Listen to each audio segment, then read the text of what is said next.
I like to tell clients of mine that it's called the music business for a reason, and that is there's a business side to being an artist or a manager, agent, anything. And just because you're in the music world doesn't mean you can ignore that business aspect. And no business that's successful anyway in this country does business without taking care of a few basic things like corporate structure. Are you going to do business as an LLC or corporation, as a partnership? And then there's intellectual property concerns. And these are really very complex, complicated topics to discuss. And the best way to go varies, from client to client or business to business. But speaking about the entity, you always need to think, are we set up the right way? Am I doing business by myself as a sole proprietorship? And because that has implications. If you're going to do business, for example, as a band, a lot of my clients are bands. And the law in Texas is if two or more people are working together with profit as a goal, you are presumed to be a partnership. Whether you sign something that says you're a partnership or not, you are a partnership under Texas law, and that has a lot of implications. And the biggest one that I talk about with my clients is joint and several liability.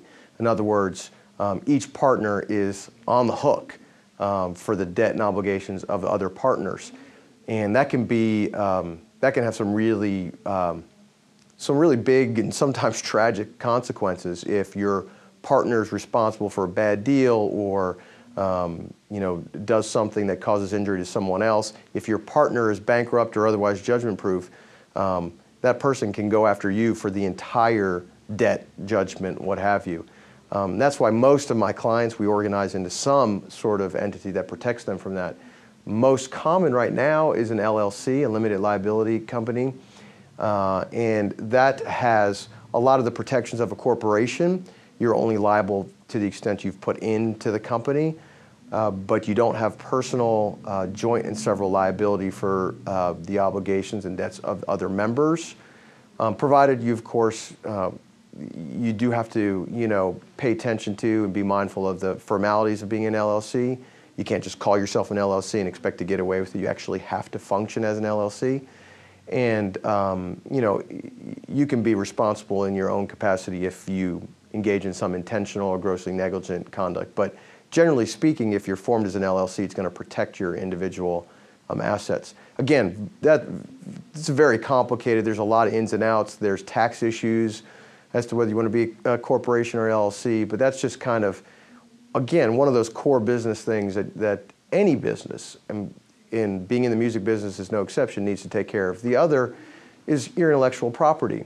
If you're going to do business and you have a name to your business, whether it be a band name or the name of a management company or agency, number one, you need to make sure that you are able to do business under that name. I couldn't start a band and call it the Rolling Stones. It's already taken. I would be infringing on someone's trademark to do that. And so when I have clients come in and talking about band names, again, early is better. Let's take a look at what's out there. Pick a name that's available, and then start using it. Because trademark protection actually comes through use. We like to take it a step further and register that trademark with the United States Patent and Trademark Office because that gives rise to other protections. For example, you get statutory damages if someone is infringing your mark. If you have to hire someone like me to enforce that mark, you can get your attorney's fees recovered.